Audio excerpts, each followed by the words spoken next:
بینەرانی کورسات نیوستاڵتان لێ بێت بناڕۆتۆفیقم داڵقێب شەوی پانۆراما پێتان گەیشتینەوە بۆ قسە و باسکردن لەسەر یەکلیستی کورد بۆ هەڵبژاردننی داهاتووی عێراق. ئەم ساڵی 2021 هەمومان نەزانین کە ئەنجومەنی وەزیرانی عێراق دوایەوەی کە بە سەرۆکایەتی مستەفا کازمی کابینەی حکوومەت پێکات یەکێک لە بەڵێنەکانی ئەوە بوو کە بە دەنگدەران یاخود بە خۆپشاندەرانیدا کە لە ماوەکانی ڕابردوو لە بەغدا و ناوچەکانی دیکە خۆپشاندانیان نەکرد ئەنجامدانی هەڵبژاردننی پێشوەختە بوو لە عێراق. ساڵی 2021 دیاری کرد مانگی 6 بۆ هەڵبژاردننی سەرتاسەری لە عێراقدا. هەڵبژاردنەکە ئەم جارە جیاوازە کە شارەکانی عێراقدا بەشکراوە بە چەند بازنەیەکەوە. دیارە لە ناوچەکانی کەرکووک و خانەقین و تا ڕادەیەک موستیش هەروە ناوچانی کە بە ناوچەی کێشە لەسەر ناسراوە دیارە هەوڵە درێت هەڵبژاردنەکە جۆرێک لە جۆرەکان وەکو ئاماژەمان پێدا بە بازنەیە کوردەیەوێت لەوێ بە شێوازێکی جیاوازتر لەوەی کە لە ڕابردوودا بەشدار بووە ئەم جارە بە گەرموگوڕی و هەروەها بە کۆدەنگی بە یەکلیستی ئەگەر بکرێت بەشدار بێت لە هەڵبژاردنەکەدا. ئامانجیەوەی کە بەم شێوازە بەشداربوون لە هەڵبژاردننی داهاتووی عێراق بە تایبەتی لە ناوچە کێشە لەسەرەکان و بە تایبەتی کورد کە دەیەوێت دەنگەکانی خۆی ئەوەی کە هەیە لە ئێستادا بەدەستی بێنێتەوە بۆ ئەوەیە کە لیستێکی هاوبەش پێک بێنرێت ئەگەر بتوانرێت چکە دەنگدان لە هەڵبژاردننی ساڵی 2021 و مانگی 6 کە دیاری کراوە جیاوازە. دەنگدانەکە دەنگدانە بە ئەو کەسەی کە خۆی هەڵەبژێرێت. ئامانجیش لەمە بۆیە کە زۆرترین دەنگ بچێ بۆ دەنگدەر یاخود بچێ بۆ ئەو کەسێک کە خۆی پاڵاوتووە نەچێ بۆ لیستەکە. بەڵام ئەمە چۆن نەتوانرێت چارەسەر بکرێت لە نێوان لایەنە سیاسیەکان کە ئێستا هەوڵەکان بەو ئاراستەیەیە کە لە ناوچە کێشە لەسەرەکان جۆرێک لە جۆرەکان یەکلیستی یاخود یەکریزی یاخود کۆدەنگی بەدەست بێنن. یەکێتی نیشتیمانی کوردستان چۆن ئەتوانێت لەگەڵ لایەنەکانی دیکە پارتی دیموکراتی کوردستان گۆڕان واروەها ئەو لایەنانەی دیکە کە لە ڕابردوو توانیان یاخود بە جۆرێک لە جۆرەکان نەیانتوانی دەنگ بێنن لە ناوچە کێشە لەسەرەکان چۆن ئەتوانێت هەمانجی دروست بکات و لەگەڵ لایەنەکانی دیکە بە تایبەتی لە کەرکووک لەگەڵ لایەنی تورکمان و لایەنی عەرەب چونکە لەوێ سێ بازنەیە لە بازنەیەکیان کە ململانی زۆر لەسەرەویش کە لە نێوان تورکمان و کوردایە کورد چۆن نەتوانێت دەنگەکانی خۆی پارێزگاری لێ بکە و زۆرترین دەنگیش مسۆگەر بکات لەو ناوچانەدا. ئێمە شۆ گفتوگۆکەین لەسەر ئەم تەوەرانە و کۆمەڵێک پرسیاری دیکە تایبەت بە پرسی یەکلیستی و هەڵبژاردنەکانی داهاتووی عێراق بە میوانداری هەرێک لە میوانە بەڕێزەکانم کاک حەسەن عەلی چاودێری سیاسی کە لە ستۆدیۆ لەگەڵمە. کاک حەسەن بەخێر بی.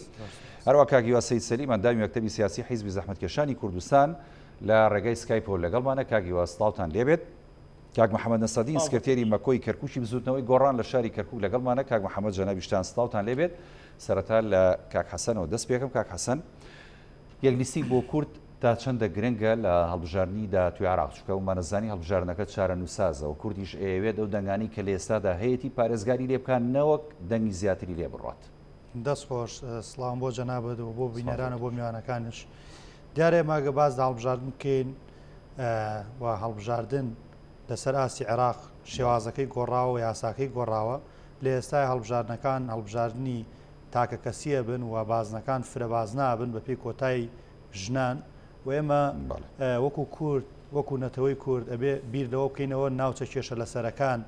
چۆن شتێک بکەین لە ڕووی دەنگدانەوە بە دیموکراسی ئەم ناوچەیە لە دەستمان نەچێ ئەبێ کار بۆەوە بکەین هێز و لایەنە سیاسیەکان لە کەرکووک بە تایبەت هاوپەیمانیەک یاخو ئیتلافێک دروست بکەین بۆی کەمترین کاندیدمان هەبێت لەو ناوچانە تا بتوانێت زۆرترین دەنگی دەنگدەری کورد بەدەست بێنێ. ئێمە ئەگەر سەیری بازنەکانی کەرکووکەین هەر سێ بازنەکە نزیکەی ملیۆنێک و 73,000 دەنگدەری هەیە. لە کۆی ئەم ملیۆن و 73,000 دەنگدەرە زیاتر لە 500,000 دەنگدەری کووردە. ئەم 500,000 دەنگدەری کووردە ئەگەر بێت و دابەش بێ بەسەر کۆمەڵی کاندیدی جیاواز وەک هەرچەند دەژماری کاندیدەکانمان زۆر بێ ئەوە دانەکان زیاتر پەرش و بڵاوە بێ و لە بەرامبەردا ڕەنگە نایارەکانی ئێمە عەرەب و تورکمان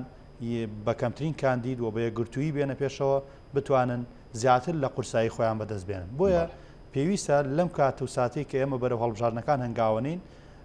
هەنگاوەکانمان بە ئاراستەی یەکریزی و تەبایی بێ بۆ ئەوەی کە زیاترین کورسی پەرلەمانی کە سەحقاقی کوردە لە ناوچە دابڕاوەکان بەدەست بێنین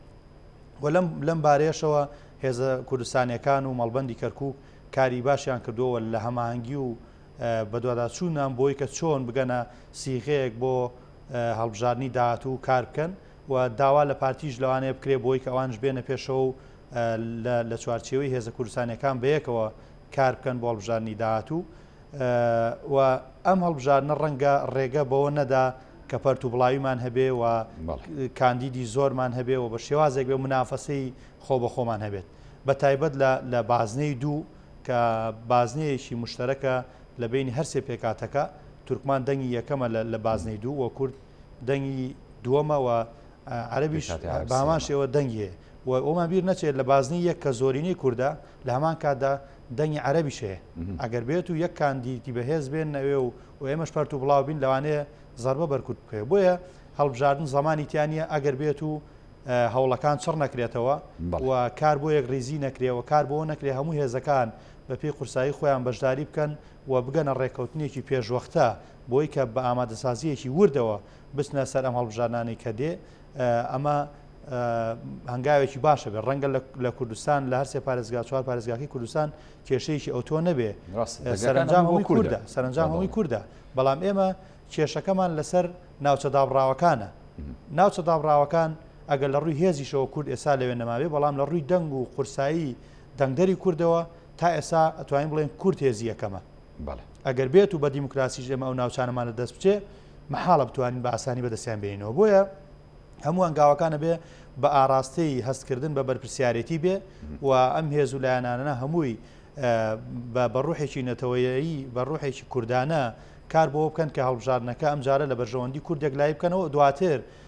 گۆڕانکاری لە ترازوی هێز بکرێت لەم ناوچانە هەم لە پارێزگار و هەم لە پۆستە ئیدارەکان کە بەشێکی زۆری لەدەست کورد ڕۆیشتون دواتر دابش بکرێتەوە بەسەر ئەم هێز و لایەنە بەشدارانی کە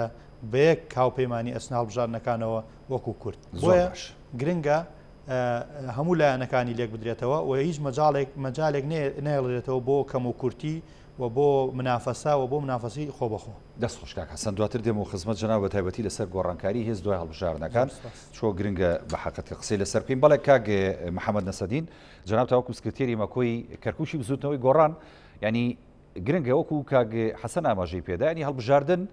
زەمان و گەرنتی نییە بەڵام ئەوەی کە گرنگە یەکریزی کووردە و لایەنە سیاسیەکانە و پێکاتەکانی کەرکووکە لەم هەڵبژاردنەدا چکە لە هەڵبژاردننی داهاتوو کە لە مانگی شەش بەڕێوە چێت دەنگێک بۆ کورد گرنگە ئەگەر لە دەست بچێت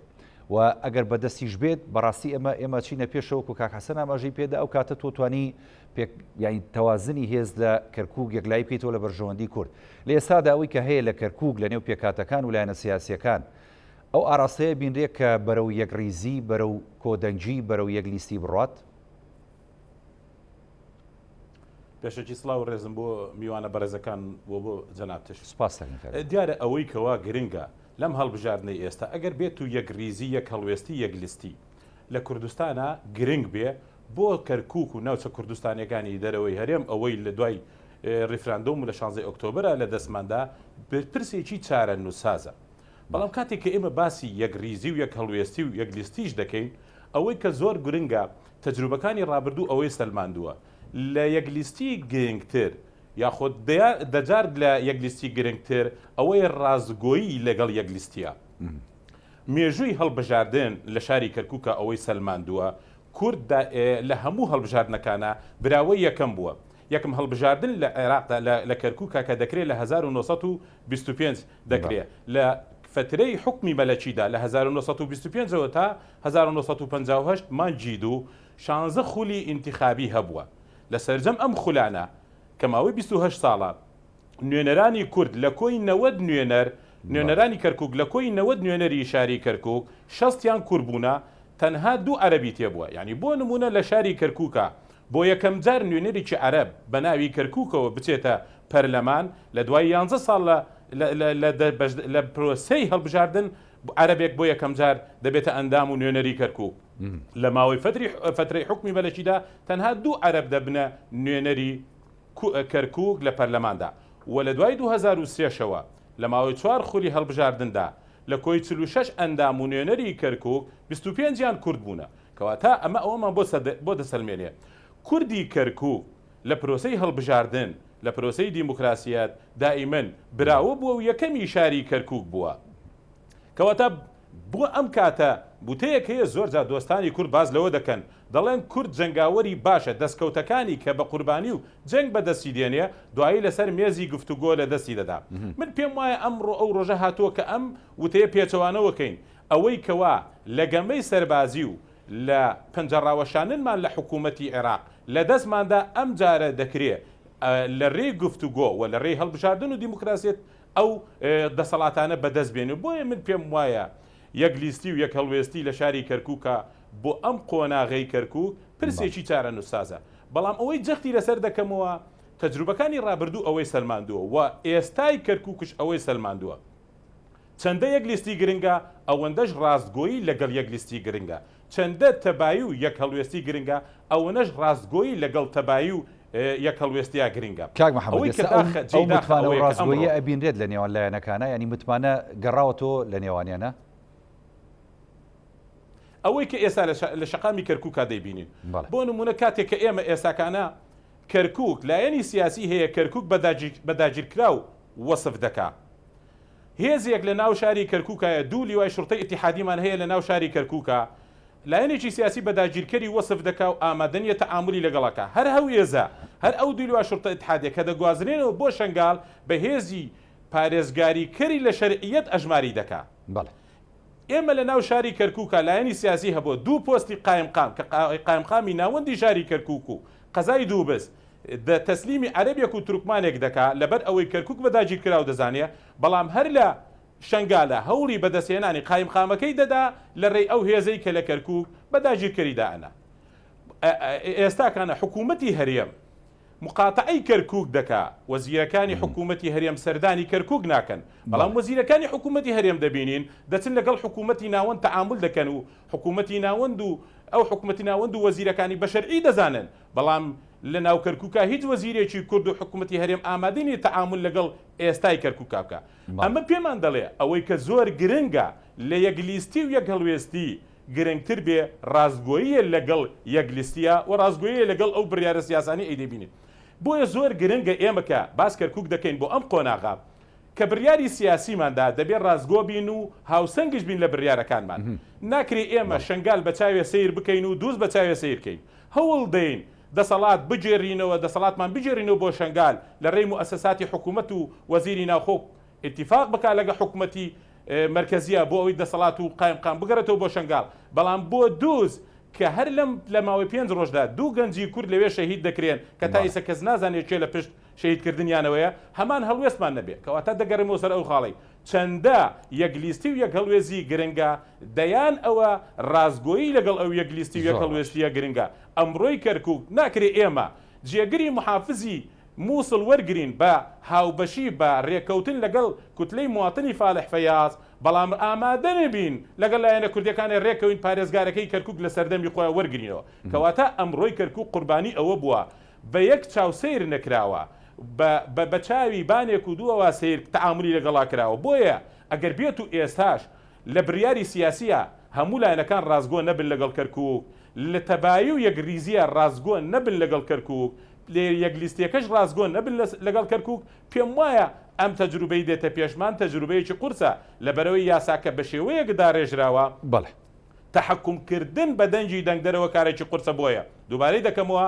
ڕاستگۆیی لەگەڵ کەرکووکە ئەرچی سەرەکی هەموو لایەنە سیاسیەکانەکەواتە پێش ئەوەی هەر هەنگاوێ بنن داوا لە سەرجەم لایەنە سیاسیەکانەکەم ڕاستگۆ بن لەگەڵ کەرکووک لە بڕیارە سیاسیەکانتان و کەرکووک و ناوچەکانی کوردستان دەرەوەی ئیدارەی حکوومەتی هەرێمی کوردستان بە یەک چاوسەیرکە دەست خۆش کاک محەممەد نەسەدین دێمە خزمەت جەناب کاک یاسەید سەلیم ئەندامی مەکتەبی سیاسی حیزب زەحمەتکێشانی کوردستان وەکو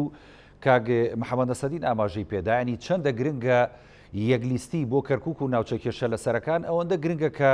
ڕاستگۆیی و متمانە بگەڕێتەوە نێوان ئەم لایەنە سیاسیانە و دووفاقی سیاست و مامەڵە نەکەن لەگەڵ بۆ نمونە ناوچە کێشە لە سەرەکان لە کەرکووک بە جۆرێک لە بۆ نمونە لە ناوچەی شنگال و مووسڵ بە جۆرێکی دیکە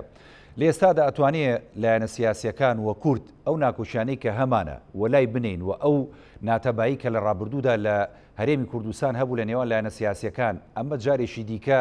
وەلا بنرێت و بە ئاراستەی یەکریزی و تەبایی و گێڕانەوەی متمانە کارکوین بە تایبەتی لە کەرکووک و ناوچە کێشە لە سەرەکان یاخود نەخێر ئەستەمە و جارێکی دیکە کورد زەرمەندی یەکەمە بێ لە هەڵبژاردننی داهاتوو. سڵاو کاک هاوڕێ سڵاو بۆ میوانە بەڕێزەکان و بینەرانی کورسات. لەسەر پرسێکی گرنگم شەو گفتوگۆ دەکەین کە پرسی هەڵبژاردنە هەمومان دەزانین یا هەمواری یاسای هەڵبژاردن کۆمەڵەیەک کۆسپی ئەگەر بۆ تێکڕای لە سیاسەکانی تری غەیرە کورد دروست کردوێ بەڵام بۆ ئێمە 2000 کۆسپ و تەگەرەیە لەبەرەوەی ئێمە بەو یاسایە دەچینە نێو هەڵبژاردنێک بە تایبەتیش لە ناوچە کێشە لەسەرەکان مەترسی زۆرمان هەیە کە تەنگ و قورسایی کورد لەو هەڵبژاردنە کەم بکات. ئەگەر دقیق نەبین ئەگەر بە هەڵوێستێکی یەکگرتوانە ئەوەی کاک محەممەد گوتی دڵسۆزانە بۆ ئەو پەیامەی کە هەیە لە پێناو یەک ریزی و یەکلیستی لە ناوچە کوردستانیەکان دەبێت لایەنی کەم بەیەک تا و تەماشای هەموو ئەو ناوچانە بکەین چکە هەمومان دەزانین ئەو هەڵبژاردنە تەنیا لە کەرکووک خۆ ئێمە لە خانەقین و دیالە و لە شنگار دەستینە نێو پرۆسەیەکی شەڕێکی دیموکراسی. ئەو شەڕە دیموکراسیە زۆر پێویستی بە یەک ریزی نێو پێز و لایەنە سیاسەکانە بەداخەوە لە کاتێکدا کە ئێمە باس یەک ریزی دەکەین کە ئێمە لە چەند ساڵی ڕابردوو بارودۆخی سیاسی نێوان هێز و لایەنە سیاسەکان بارودۆخێک بووە کە پڕاوپڕ لە بێمتمانەی پڕاوپڕ لە نەبوونی یەک خیتابی سیاسی و یەکەڵوێستی سیاسی لەوەشدا بینیمان بازماندا لەوەی کە ساڵێکە خەریکین بۆ ئێستاحقاقاتی هەرێمی کوردستان لە بوارە داراییەکەوە لەبەرەوەی ئێمە یەکەڕوێستە بوونە هێز و لایەنە سیاسەکان هەرێکەوە بە ئەزیندای جیاواز مامەڵەی لەگەر ئەم پرسە کردووە نەمانتوانی وەک پێویست ئەو ئێستاحقاقا بەدەستبین. ئێستاش کە دەستینە نێو هەڵبژاردن دوو تەگەری گەورە هەیە. یەکیان یاساکە یاسایەکی بەڕاستی وەکو گوتم قورس و ئاسان نییە تا ئێستاش ینی بە وردی خوێندنەوەی بۆ نەکراوە لەبەرەوەی دەزانین کەرکووک ئەگەزاران دەکرد یەک بازنەی هەڵبژاردن بوو دەنگدەری کورد دەیزانیت چۆن دەنگ بەو لیستە دەدا کە لیستی هێزە کوردستانیەکانە ئێستا دابش بۆ بەسەر سێ بازنەی هەڵبژاردن لە هەندێ بازدا ئاسان نیە وەکو کاسە باس کرد ئێمە بتوانین ململانێ بکەین بە تایبەتیش لە بازنەی دوو کە ڕکابەرەکانمان دەنجی زۆریان دۆ شوێنانە هەیە بۆیە بەڕاستی پێویستە لەسەر هێز و لایەنە سیاسەکان ئەوەی ئێستا دەستیان داوەتێ لەوەی کە لە دوێنێوە کۆبوونەوەی هێز و لایەنە سیاسەکان لە کەرکووک کراوە بۆی کە هەموو لایەک بێک لیست بکەن و لە هەولێریش پارتی کۆبوونەوەی لەگەڵ لایەنەکان کردووە ئەمە بەڕاستی کۆ بکرێتەوە سەر یەک بۆی کە ناکرێ ئەمەشیان بە دوو ئەزیندای جیاواز وەکو کاک محەممەد باسی کرد مامەڵاشکەر ئەم پرسە بکرێت بۆیە پێویستە لە تایبەتیش ئێمە ئەگەر لە ناوخۆی هەرێمی کوردستان فرە بازنەی هەیە لە پارێزگاکان چەندین بازنە هەیە بەڵام بۆ ناو کێشە لەسەرەکان دەبێت زۆر ورد بین مامەڵەیەکی دروست لەگەر ئەمانە بکەین ئەجینا بە تەکید دەدۆڕێین زەرەر دەکەین دەنگمان کەم دەکێ پاشەکشە دەکەین لەو شوێنان بدا. باشە دەست خۆش کاگیوە بەڵێ کاگ حەسەنیانی کاگیوە خاڵێکی گرنگی و ڕژان ئەویش ئاستەنگیەکانی بۆ نمونە یاساکێ بە تایبەتی لە بەردەم بازنەکانی هەڵبژاردن و چۆنێتی مامەڵەکردنی بۆ نمونە دەنگدەر و لایەنە سیاسەکان لەگەڵ ئەم بازنانە تا چەند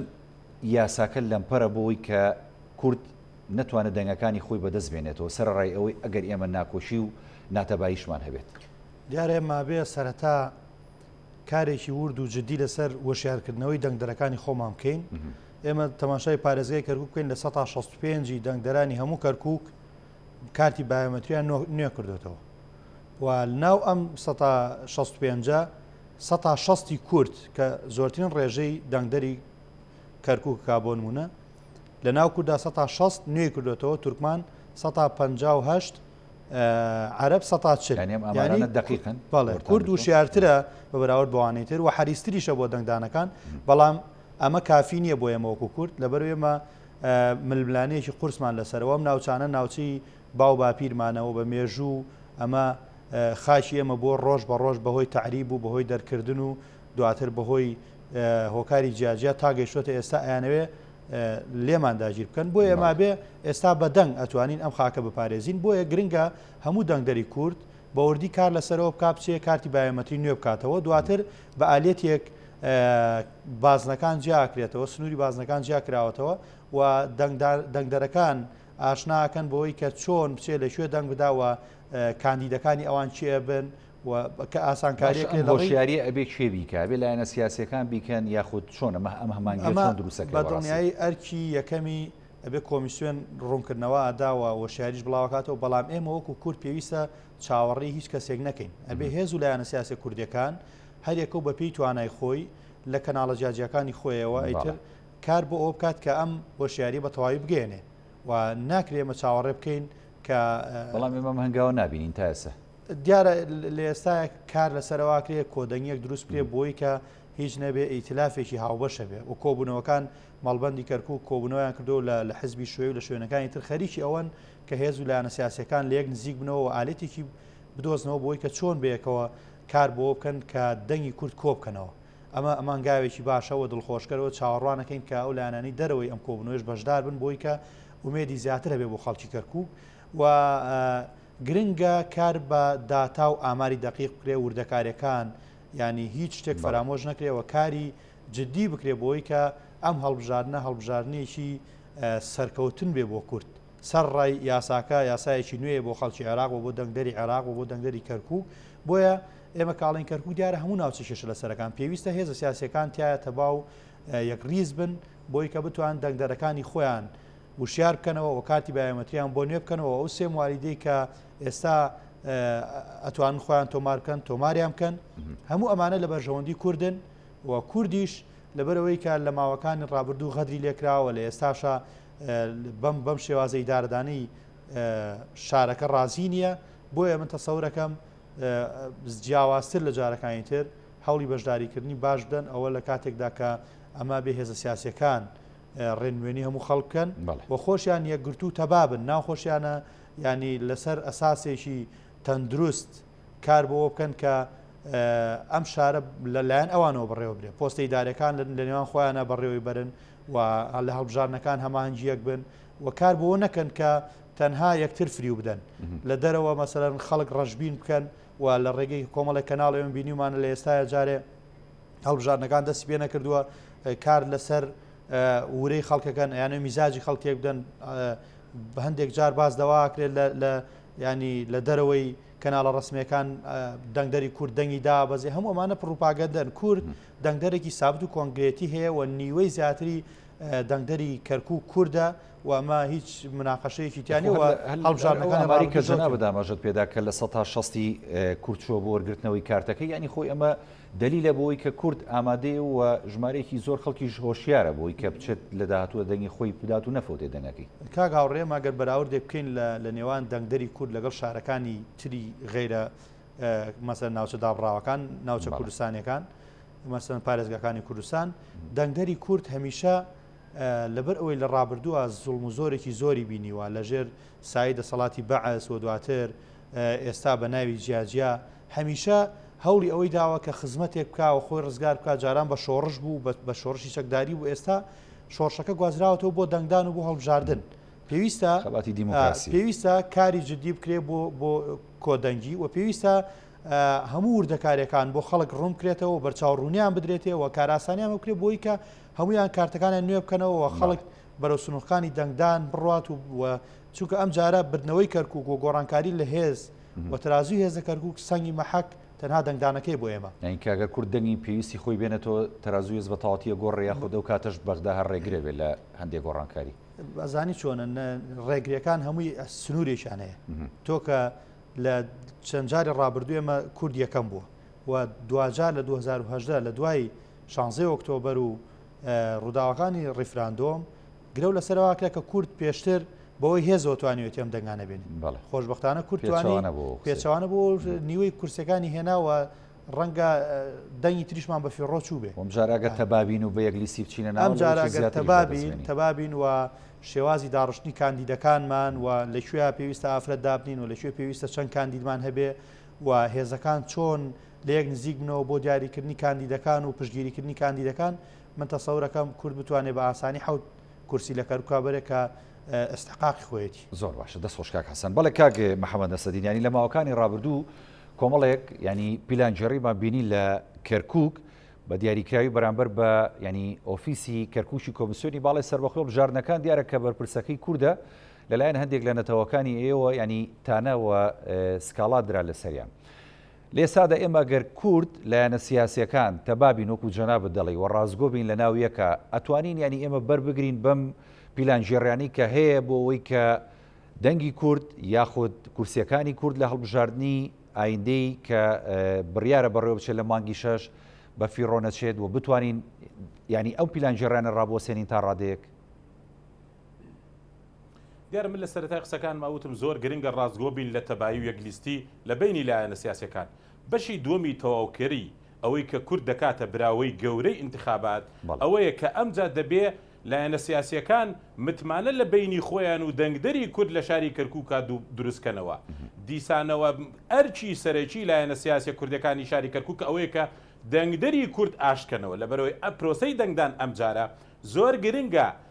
لە بەرەوەی لایەنە سیاسیەکان دەبێت کاندید دیاریکەن و تەکلیفش لە خەڵک بکەن کە چەندە خەڵک دەنگ بەو کاندیدە دەدا بۆەوەی کاندیدێکوانە بێ دەنگێکی زۆر بەرێ و فرسەت بدان نەیارانی کورد دەنگ بەرن کەواتە پرۆسەی هەڵبژاردنەکەی ئەمجارە پێویستی بە هەماهەنگیەکی تەواوی نێوان لایەنە سیاسیەکان و دەنگدەری کورد هەیە لە شاری کەرکووک ئەمەش پێویست دەکات دەنگدەری کورد لە شاری کەرکووکە لایەنە سیاسیەکان ئاشتیکەنەوە پردی متمانە و پێگەیشتن دروست بێتەوە لە بینی لایەنە سیاسیەکان و دەنگدەری کورد ئەوەی کە ئێستا هەیە بەجددی هەستی پێ دەکرێت دوورکەوتنەوەی لایەنە سیاسیەکانە لە شەقامی دەنگدەری کوردی جۆرێک لە نیگەرانی لەلایەن دەنگدەری کورد لە شاری کەرکووک بەرامبەر بە لایەنە سیاسیەکان گەر ئێمە دەمانەوێت براوەی هەڵبژاردننی شاری کەرکووک بین دەبێت دەنگدەری کورد ئاشتکەینەوە گەر دەمانەوێت شەڕی دیموکراسیەت و شەڕی پەرلەمان بەرینەوە دەبێت پردی پێکگەیشتن و متمانە دووبارە دروستکەینەوە لە بەرەوەی دوجار ئەم پرۆسەیە دەچێتە بەردەم دەنگدەری کورد هیمەتی دەنگدەری کوردە دەتوانێت ئەم جارە ئەوەی کەوا بەهێزی سەربازی لە دەستمانداوە هەوڵدەین بیجێڕینەوە کەواتە زۆر گرنگە کاری ئایندەی لایەنە سیاسیەکان ئەوە بێ دەبێت دەنگدەری کورد ئاشکەینەوە کاتەکە درەنگ نییە بۆ کاک محەممەد نەسەدین جەنابەت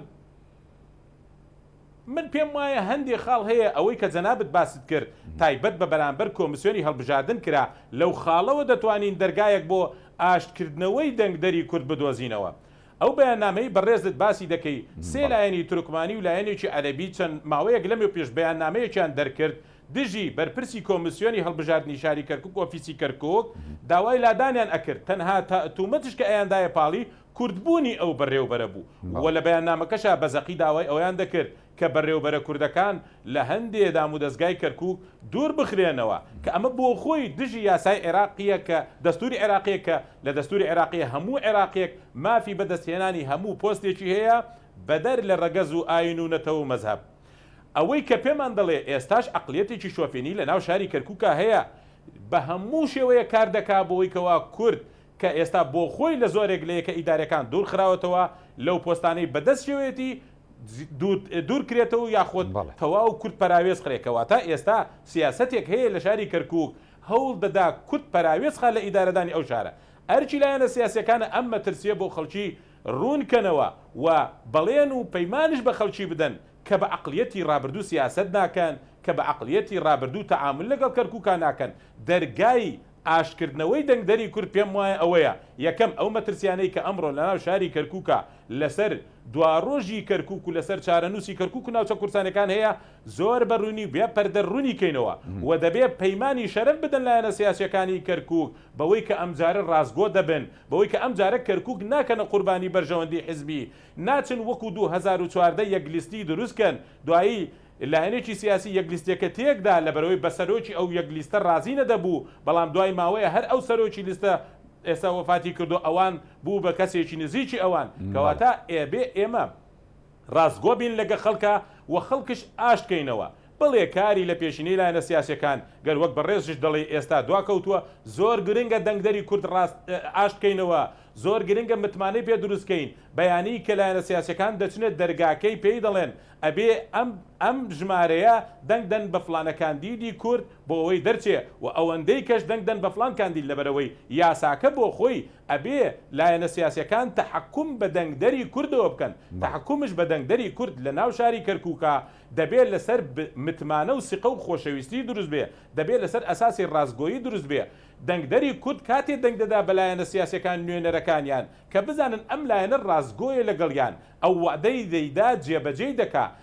پێم وایە بۆ ئەوەی ڕازگۆ بن ناکرێت تۆ خەڵکی کەرکووک بەجێ بێلی دوایی داوای دەنگی لێ بکەیت ناکرێت دژایەتی بەرژەوەندێ باڵەکانی خەڵکی کەرکووکەی ئێستا بێ داوای دەنگ و متمانی لێ بکەیت بۆیە کاری لە پێشینێ سەرجەم لایەنە سیاسەکان پێم وایە ئەوەیە دەنگدەری کورد بە زووترین کات ئاشکرێتەوە و متمانەشی لەگەڵا دروستکرێت دەست خۆش کاگە محەممەد بەڵە کاگێ هیوانی خاڵێکی گرنگتر لەمانە کە ئێمە ئێستا گفتوگوی لەسەرەکەین ینی تەبایی و ڕازگۆیی و یەکلیستی لایەنە سیاسیەکانە لە ناوچە کێشە لە سەرەکان و بە دیاریکراویش لە کەرکووک بەڵام عینلەوە گرنگتر دوو پێکاتێککە هەیە کە لە کەرکووک و ناوچە کێشە لە سەرەکان ینی ئەوانیش لەگەڵ کووردا ژیان دەکەن و لەوێ بوونیان هەیە ئەویش کە تورکمان و عەرەبە ئێمە خۆمانە دوژمنی کورد نین ینی چۆن ئەتوانین لایەنە سیاسیەکان پردێکی پەیوەندی باش لەگەڵ ئەمانیشا دروست بکەین و هەمانگیشی دۆستانەمان هەبێ لەگەڵیانە بۆی کە بتوانین لە ڕێگەی ئەمانیشە بەڕاستی ئێمە دەنگ بەدەستبێنین و کورسی بەدەستبێنین لە ناوچە کێشە لە سەرەکان ئێمە نەکرد لەگەڕەوان بگران لەگەر هەموو ئەوانەی کە دەبن بە متمانەی دەنگدەر وەردەگرن دەستن دەبن بە ئەندامی ئەنجومەنی نوێنەران کورد پێویستی بەوەیە بەڕاستی ئەم سیاسەتەی لە ڕابردوو کردمان لەوەی کە ئەو پەرتەوازیەی کە لەگەر لایەنەکان دروستمان کرد لەگەر ئێمە دروست کرا ینی هەر تەنیا ئێمە هۆکار نەبووین بە پێکاتەکانی تریش لە مامەڵەکردن لەگەر مافەکانی خەڵکی کوردستان وەک پێویست لێمان نهاتنە پێش دا بەشێکی ئۆباڵەکە دەکەوێتە سەر کورد و نوێنەرانی کورد لە ئەنجومەنی نوێنەران ڕاستی دەبێ ئێمە کەشێکی وا بڕەختێنین کە بتوانین ئەوانیش ڕاکێشین بۆی کە قەناعەت بۆ بکەن کە ئێمە خاوەن مافین لەو ناوتانە بە تایبەتی لەو شوێنانی کە ئێستا بۆ ساڵانێکی زۆر کورد لەگەر ئەو پێکاتانە لەوێ دەژین ژیانی سیاسی لەوێ بۆتە ئەمری واقع تازە ئێمە ناتوانین بە زۆری زۆرداری عەڵەبی ئاوردا تەنانەت بەشێکی کەم تەنزیلێک لەوێ گەورە بووە ناتوانانی لەوێ دەریکەین ویان بڵێن دەبێت لە ئەو ناوستانە دێبێڵی ئەمە بۆتە ئەمرێکی واقع پێویستی بەوەیە بەسافتیش ئەوانی کە لە کردەوەەوە لە کورد دیکەن لەو کاروانە کە پێی دەگوترێ گێڕانەوەی ئیستحقاق و مافەزەوت کراوەکانی خەڵکی کوردستان پشتیوانی لە داواکانی خەڵکی کوردستان بکەن و دەکرێت لەگەر ئەوانیش بیت لە یەکلیستی بکرێتەوە ینی ئەمە پرسێکە بە تایبەتیشێ لەو ناوستانە لە ناوچە کێشە لە سەرەکان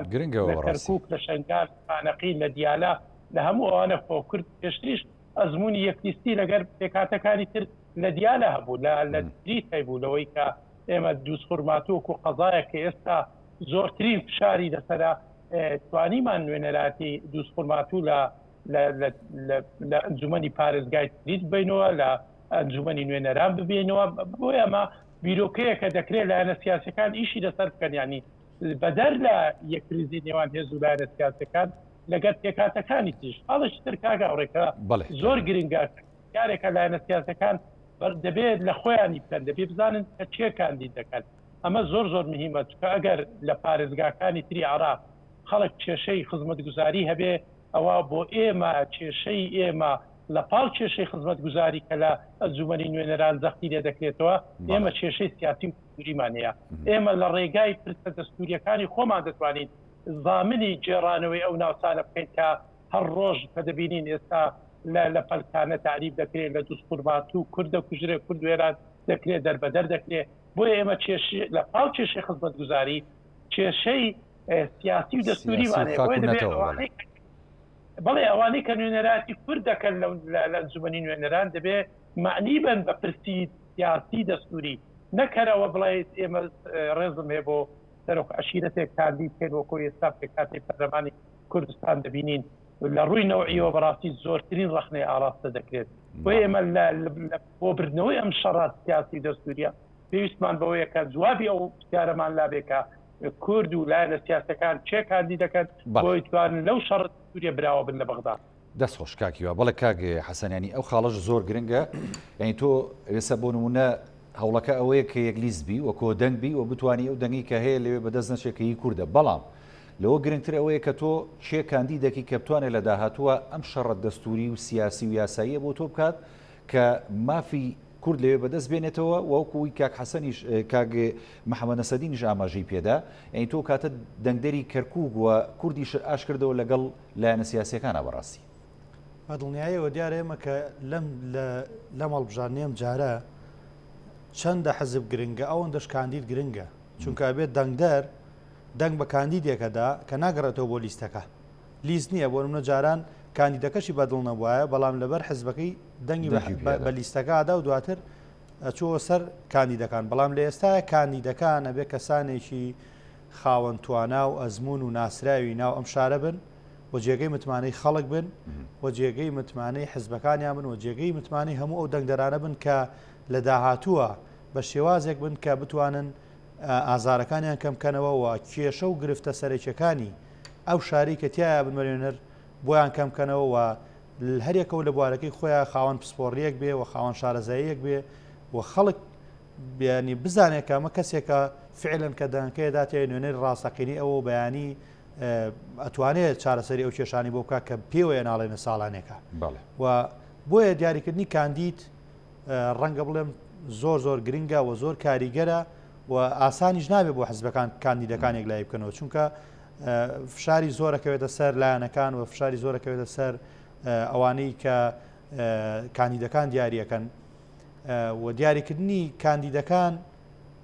لە شوێنێک بۆ شوێنێکە گۆڕێ بۆیە پێویستە ئەم جارێککە کاندیدەکان دێن بە دوور بن لە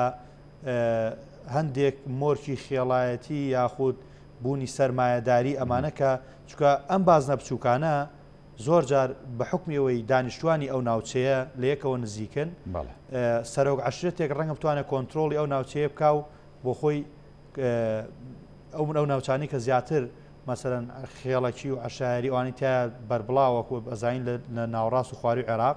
یان بۆ منە سەرمایهدارێکی گەورە توانێت بە فشاری سەرمایەکەی ناوچەیەک بۆ خۆی کۆنتترۆل کە بۆ بازنەکانی کەرکووکیش ئەمە عینیشتە ڕەنگە بۆ بازنەکانی کەرکووک 100% وانە بێت چونکە بازنەکانی کەرکووک خەڵکەکەی تێکەڵە لەگەڵەوەش ئاسی وشیاریان بەرزترە لە زۆر ناوچەکانی تر و ناوچەیەکشە چونکە لە بەردەوام لە سیراع و ململانەیە بوون ینی ئەتوانن شتەکان بخوێنەوە لی تێبگەن کە چێ بۆ ئەوان گونجاوە کوێنی نوێرایەتیەوەم کە توانن دەنگی پێ بدەن بۆی ئەمە ڕەنگە لە ناوچەیەک بۆ ناوچەیەک جیاوازی هەبێ بەڵام خراپی ئەم یاسایە وەکو فرەبازنەی ئەمەیەکە لە خراپەکانی ئاسانتر کۆنتترۆلەکرێت لایەن هەندێک خێڵ و دەوڵەمەند و کەسانی بەو شێوازەوە ئێمە لە ناوچە کێشە لە سەرەکان و مەترسیەمان هەیە ینی ئێمە ڕەنگە وەکو کورد ئەو مەترسیەمان نەبێت چونکە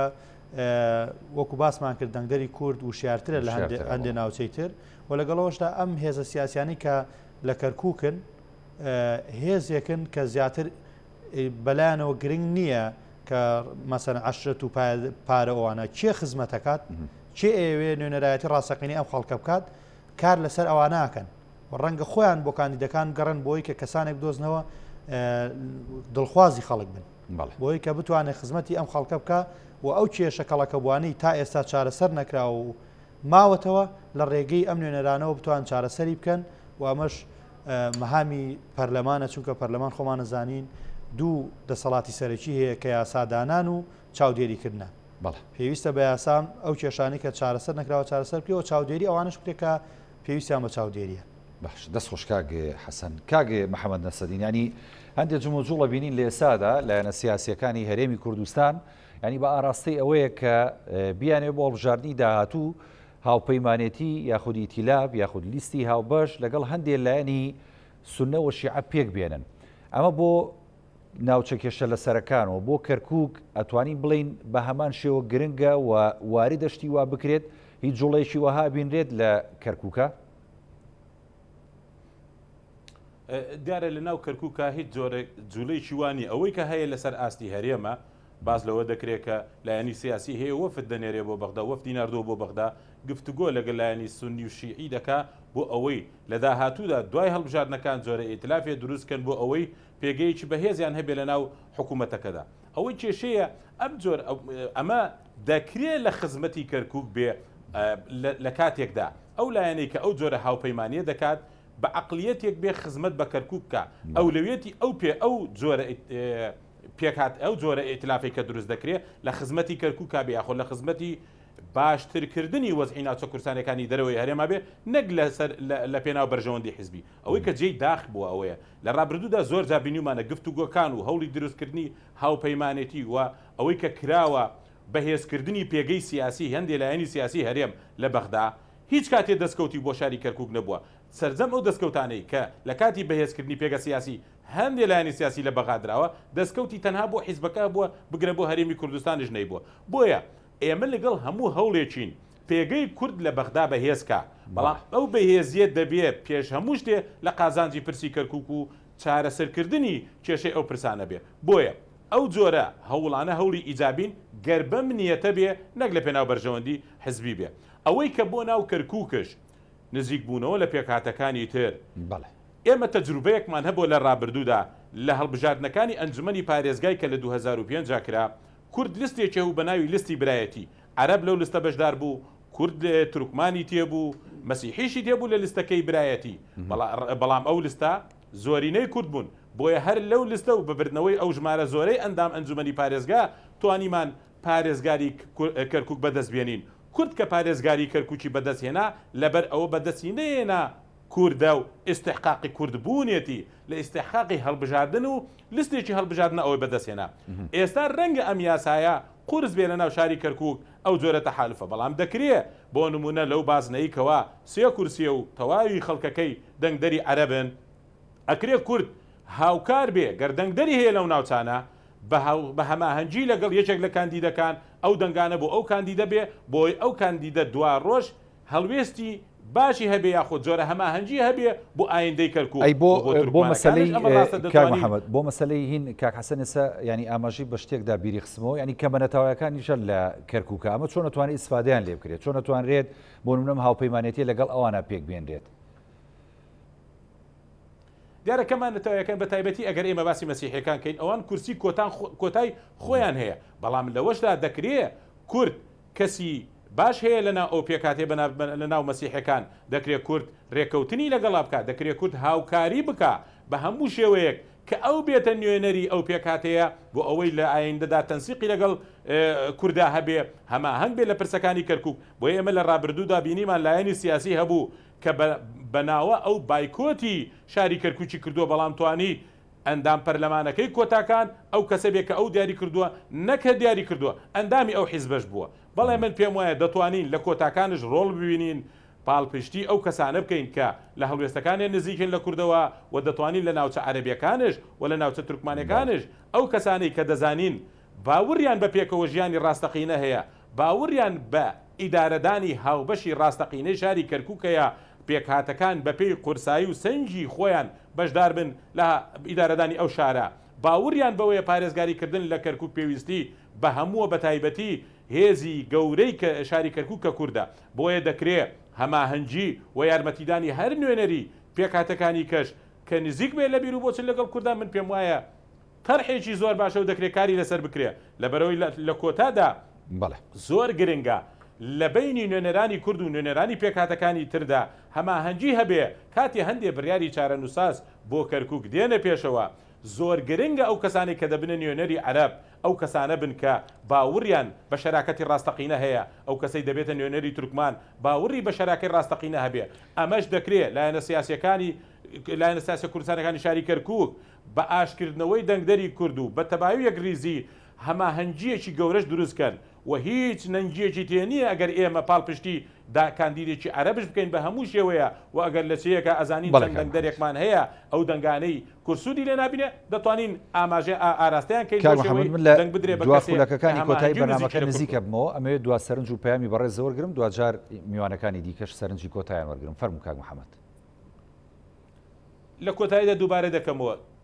زۆر عیبەیەکی گەورە دەبێت لایەنە سیاسیەکان ئەم جارش ڕاستگۆ نەبن لەگەڵ کەرکووکە ئەم جارش بە یەک چاو سەیری کەرکووک و سەرجەم ناوچە کوردستانەکانی دەرەوەی هەرم نەکرد گەر بەغدا داگیرکەرە بە هەمووان وەکو داگیرکرد سەیری بکەین و لە بەغداش وەک داگیرکەر سەیریکەین ئەگەر بەغداش